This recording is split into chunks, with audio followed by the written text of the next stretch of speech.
పేరిట మీ అందరికీ నా యొక్క వందనాలండి. ఈరోజు మనం యేసుక్రీస్తు ప్రభు యొక్క సిలువ ఎక్కడ ఉందో తెలుసుకోవడం జరుగుతుంది. చాలామందికి ఈ విషయం తెలుసు, అది ఏ రూపంలో ఉంది, ఇప్పుడు ఎక్కడ ఉందనేది చాలామందికి తెలుసు, కొద్దిమందికి ఈ విషయం తెలియదు. మరి యేసు ప్రభు సిలువ ఇప్పుడు ఎక్కడ ఉంది? యేసు ప్రభు సిలువ అంటే యేసుక్రీస్తు ప్రభు మన కోసం 2000 సంవత్సరాల క్రితం మన కోసం మరణించి తన రక్తాన్నంతా చిందించి ఆ సిలువ పైన మరణించడం జరిగింది. మరి ఇప్పుడు ఆ సిలువ ఎక్కడ ఉంది? మరి యేసు ప్రభుని వేసిన స్థలం అయితే గొల్గొతా కొండ. ఆ కొండ పైన యేసుక్రీస్తు ప్రభుని సిలువ వేశారు.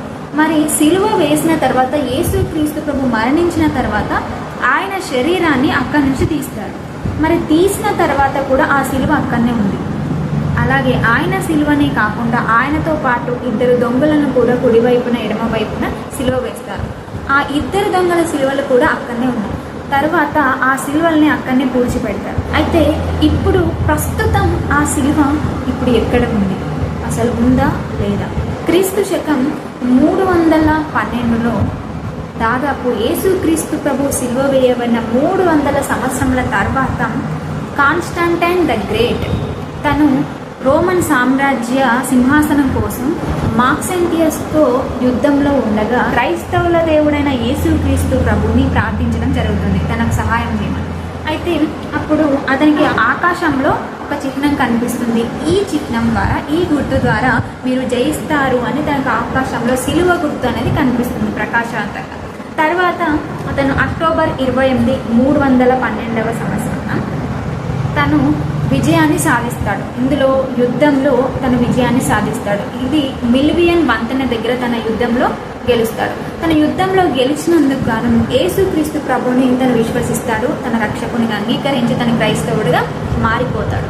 దాని తర్వాత ఆయనకు కృతజ్ఞతగా, ఆయనకు రుణపడి ఉండడం కోసం ఆయన సిలువ యొక్క చిహ్నాన్ని రోమన్ ప్రమాణాలపై, అలాగే సైనికుల యొక్క రక్షణ కవచాలు షీల్డ్లపై యేసుక్రీస్తు ప్రభు యొక్క సిలువ గుర్తును వేయిస్తాడు.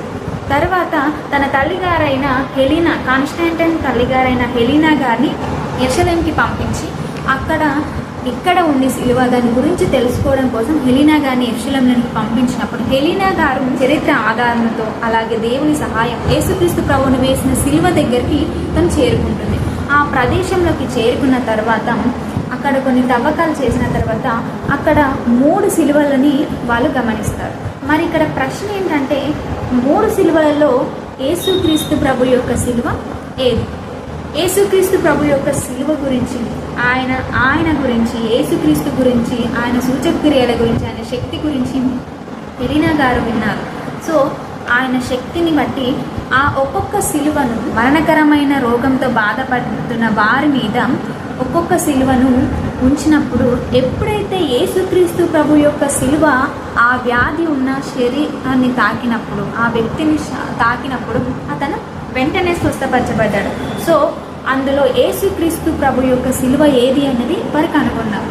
దాన్ని కనుగొన్న తర్వాత ఏ ప్రదేశంలో అయితే ఆ సిలువను కనుగొన్నారో అదే ప్రదేశంలో ఒక చర్చ్ అనేది కట్టబడింది.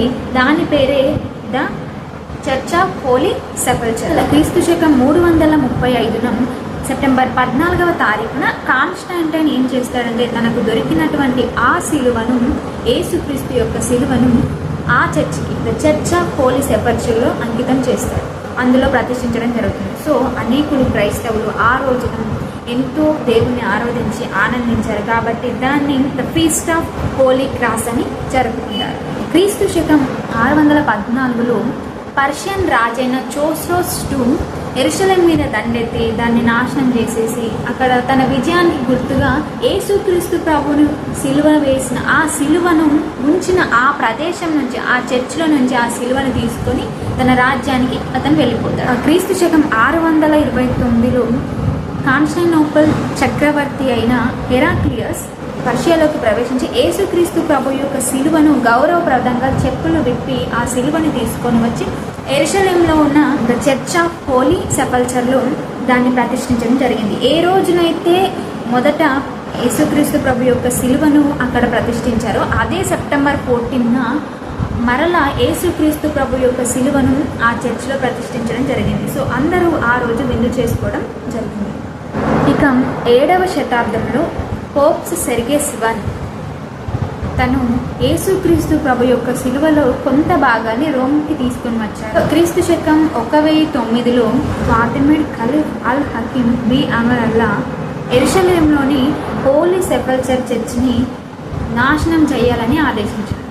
అది ఆదేశించినందుకు క్రైస్తవులు ఏం చేస్తారంటే యేసుక్రీస్తు ప్రభు యొక్క సిలువను నాశనం కాకుండా, ఎవరికి స్వాధీనం కాకుండా చేయాలని యేసుక్రీస్తు ప్రభు యొక్క సిలువను చిన్ని భాగాలుగా చేసి దాన్ని భద్రం చేశారు. తర్వాత క్రీస్తు శకం 1187లో హ్యాటిక్ యుద్ధంలో సలాదీన్ యేసుక్రీస్తు ప్రభు యొక్క సిలువను స్వాధీనం చేసుకున్నాడు. తర్వాత బైజాంటిన్ చక్రవర్తి అయిన ఐజాక్ II యేసుక్రీస్తు ప్రభు యొక్క సిలువను విడిపించడానికి, దాన్ని శత్రువుల బారి నుంచి తీసుకురావడానికి చాలా ప్రయత్నం చేస్తాడు. కానీ ఆ ప్రయత్నంలో తను విఫలమైపోతాడు. తర్వాత క్రీస్తు శకం 1219లో యేసుక్రీస్తు ప్రభు యొక్క సిలువను పొందడం కోసం వారు డామిట్టా నగరాన్ని ముట్టడించడానికి ప్రయత్నిస్తారు. అయితే దాన్ని ముట్టడించకుండా వారు ఆపివేస్తారు. అందుకు గాను నైట్స్ టెంప్లర్కు ఆల్ కమిల్ ద్వారా యేసుక్రీస్తు ప్రభు యొక్క సిలువను తిరిగి అప్పగిస్తారు. సో అన్ని సంఘాల వారు, చాలామంది క్రైస్తవులు యేసుక్రీస్తు ప్రభువును వేసిన ఆ సిలువను మాకు ఇవ్వండి, మా చర్చిలో, మా సంఘంలో మేము దాన్ని దాచి భద్రంగా ఉంచుకుంటాము అని అంటారు. సో అందరి కోరిక మేరకు ఎవరైతే అడిగారో వాళ్ళందరికీ చిన్న భాగాలుగా యేసుక్రీస్తు ప్రభు యొక్క సిలువను వారి సంఘాల్లోకి పంపించడం జరిగింది. అలాగే అనేకుల రక్షణార్థం నిమిత్తము అనేక దేశాలకు యేసుక్రీస్తు ప్రభు యొక్క సిలువ భాగాలను, అనేక సంఘాలకు, అన్ని దేశాలకు ఆ సిలువ యొక్క భాగాలను సంఘంలోనికి, క్రైస్తవ సంఘంలోనికి పంపించడం జరుగుతుంది.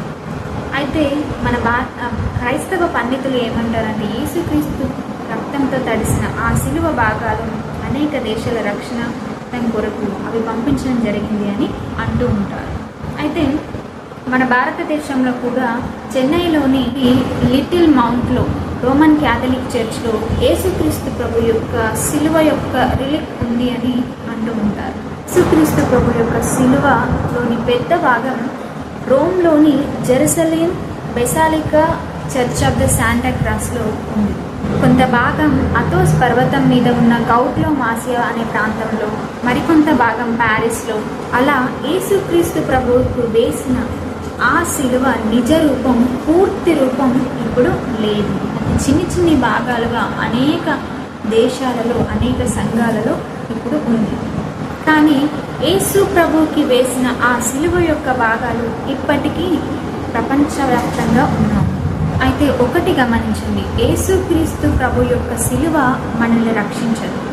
కానీ ఆ సిలువలో వేలాడబడి మన కోసం రక్తం చిందించి, మన పాపముల నిమిత్తం తన ప్రాణాన్ని పెట్టి మన కోసం తిరిగి లేచిన యేసుక్రీస్తు ప్రభు మనల్ని రక్షించగలడు. అంటే యేసుక్రీస్తు యొక్క సిలువలో ఏమీ లేదు, కానీ సిలువపై వేయబడిన యేసుక్రీస్తులో ఉంది అసలు శక్తి. సిలువను పూజించకూడదు, కానీ సిలువలో వేలాడుతున్న యేసుక్రీస్తు ప్రభుని పూజించాలి, ప్రేమించాలి, ఆరాధించాలి. సిలువ గురించి తెలుసుకోవడం తప్పు కాదు, కానీ సిలువనే ఆరాధించడం. సిలువలో వేలాడుతున్న యేసుక్రీస్తు ప్రభుని మనం ఆరాధించడం, ఆయన గురించి తెలుసుకోవడం, అది మనకు మంచిది. ప్రభు పేరిట మీ అందరికీ నా యొక్క వందనాలు.